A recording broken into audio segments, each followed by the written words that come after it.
Before we start this video, guys, I need to go ahead and give you guys a bit of a heads up on something and kind of explain why it is I've been off the, let's just say off the air the past couple of days. Late Thursday afternoon, I had a bit of a bug that lasted all the way through Friday. I took some time on Saturday to actually collect some stuff, which, by the way, is the stuff that's going to be in these videos. Now, I want to apologize first and foremost for not being around those couple of days, but sometimes things do occur, and if you're upset, I completely understand.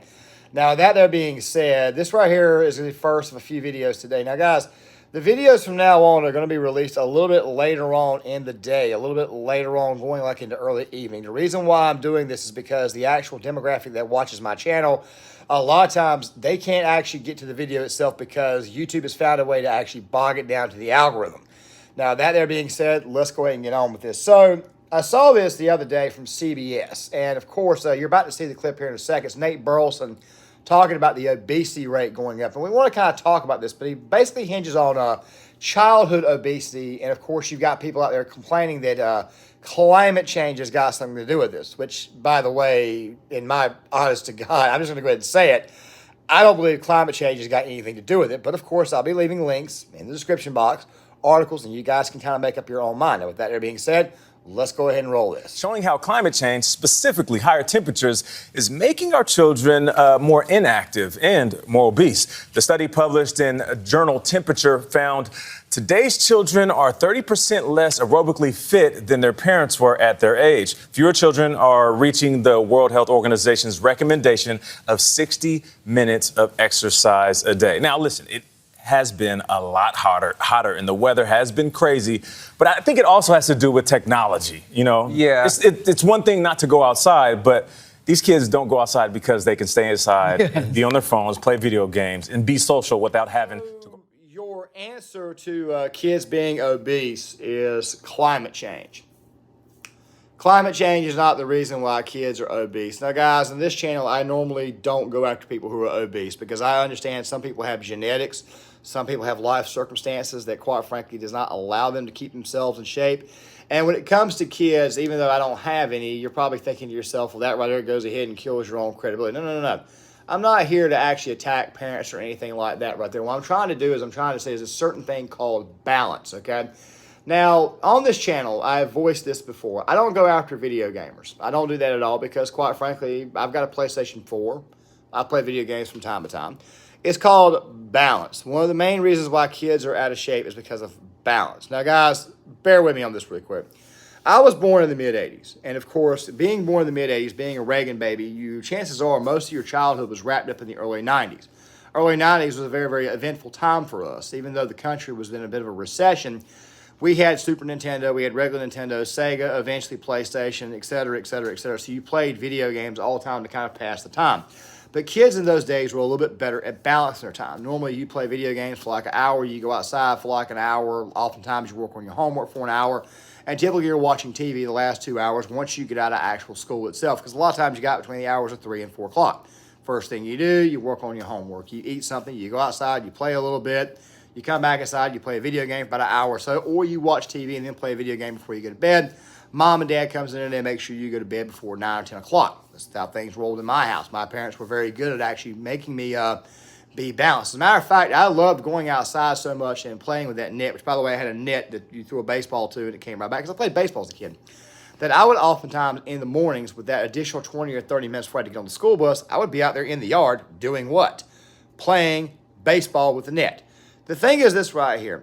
It's not the fact that kids are staying behind the video game too much. It's the fact that nobody's teaching them actual balance. Now, you're probably going to think to yourself, okay, here comes the blame on the parents. No, I'm not blaming the parents. Let me go ahead and break something down for you about parents, okay? Parents are parents for a reason. They were gifted those kids for a reason because obviously they were mentally and emotionally ready to take on those kids, even if they didn't think so at the time. So this is what happens. Parents, what do? They get up early in the morning. They take a shower. They drink some coffee. They got to get the kids up. They got to feed the kids. They got to make sure the kids get on the bus or they got to carry them to school, whichever one you do. Then they got to turn right back around. They got to go to work a job, maybe 7:30, 8 o'clock in the morning, sometimes 4 or 5 or 6 o'clock. Hell, sometimes, ask yourself a question. What if you're a police officer and you're working a 12-hour shift, and let's just say something happens 2 hours before you get off work, and next thing you know, you're there an additional 4 or 5 hours. Parents have got hectic lives, a lot more hectic lives than you think. So oftentimes parents can't actually cook for kids, and sometimes fast food is the order of the day. It just depends on how things are going. So I don't blame the parents for this, because parents are people too. If anything, I think that maybe the school curriculum may have, I'm not going to blame the schools or the teachers. I'm just saying that maybe the school curriculum could introduce a little bit more personal accountability. You see, I was one of those kids who actually liked PE. I liked art too.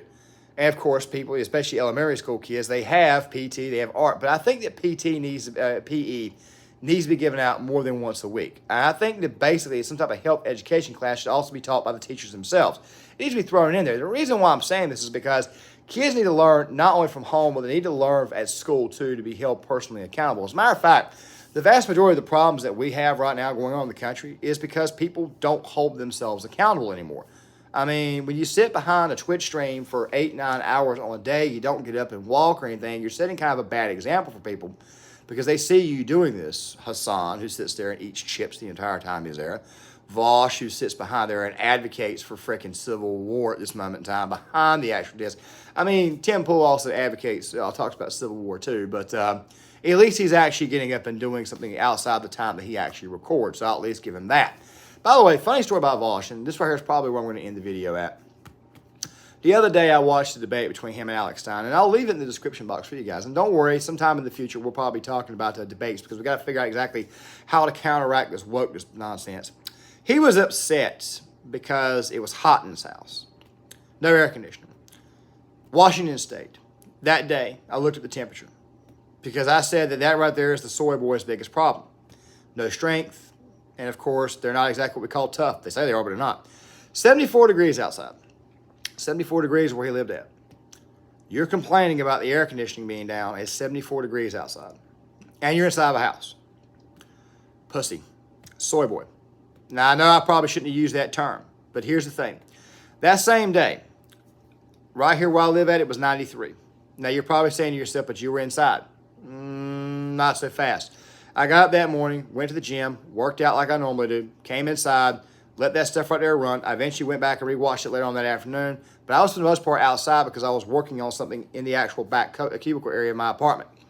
Took me about an hour or so. The heat was up, it was about 85, right around 90 degrees. 12 o'clock, went out there, took a walk, came back, ate some lunch, took a shower, watched that debate. I was outside in the heat for roughly 2 hours. And you don't hear me complain or anything. Now, maybe it's because my body's already acclimated to it. But at the same time, though, don't you think kids need to be going outside and getting acclimated? This is the problem with suburban white liberals. They, at no point in time will they ever get out and actually do something. At no point in time will they ever actually go outside and get their hands dirty. I'm talking about those who are online, those Twitch streamers. You see, they're setting a very, very bad example, and not to mention the schools are not exactly doing anything to actually counteract this, because now they're teaching kids stuff like gender studies and pronouns, when in reality what kids need to be doing is outside their normal stuff. They need to be going outside for roughly 30 or 45 minutes extra a day and playing with other kids and actually socializing.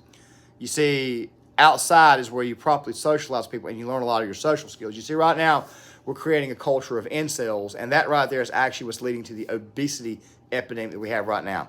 Not freaking climate change. Guys, John Claymore, if you like the content, hit that like button. Make sure you guys leave a comment in the comment section. If you guys want to subscribe, make sure you guys do that. Make sure you guys click on your notifications. And also something else too, though, make sure you guys share these videos. With that right there being said, the end of this video is also going to be one more video out. I've not actually touched on this Trump raid enough. We'll be talking about it a little bit later on this afternoon. I'll see you later.